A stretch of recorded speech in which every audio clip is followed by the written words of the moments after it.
ஒரு சில நாட்களுக்கு முன்னால் திருத்தணியில் நடந்த அந்த கொடூரமான சம்பவத்தை நாம் எல்லாம் கேள்விப்பட்டிருப்போம்.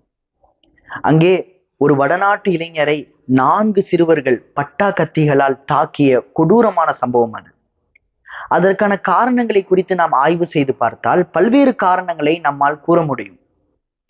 குறிப்பாக கல்லூரி மற்றும் பள்ளி மாணவர்கள் மத்தியிலே பரவி இருக்கக்கூடிய போதை கலாச்சாரம், சோசியல் மீடியா ரீல்ஸ்களில் பிரபலியமாக வேண்டும் என்ற வெறி, வன்முறைகளை ஹீரோயிசமாக காட்டக்கூடிய சினிமா, புள்ளிங்கோ வெறித்தனம் போன்ற அழுக்கான கலாச்சாரங்கள் மீது இளைஞர்களுக்கு இருக்கக்கூடிய பேராசை, மோகம், அரசியல்களும் பல்வேறு பொழுதுபோக்குகளும் மாணவர்கள் மீதும் இளைஞர்கள் மீதும் இன்ஜெக்ட் செய்யக்கூடிய இனவெறி போன்ற பல்வேறு காரணங்களை நம்மால் கூறிவிட முடியும்.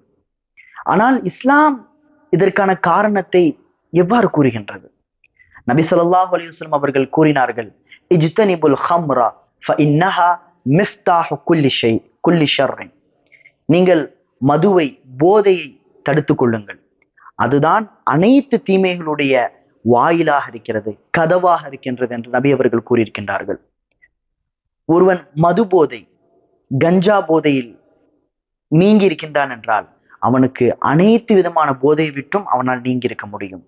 அனைத்து விதமான தீமைகளுடைய காரணமாக இருக்கக்கூடியது இந்த மது போதையும் இந்த கஞ்சாவால் ஏற்படுகின்ற மோசமான போதை பழக்கங்கள் தான் அடிப்படை காரணமாக இருக்கின்றது. எனவே அல்லாஹு தஆலா நம் சமூகத்தை அனைத்து விதமான போதைகளை விட்டும் பாதுகாத்தருள் புரிவானாக. அஸ்ஸலாமு அலைக்கும் வரஹ்மத்துல்லாஹ்.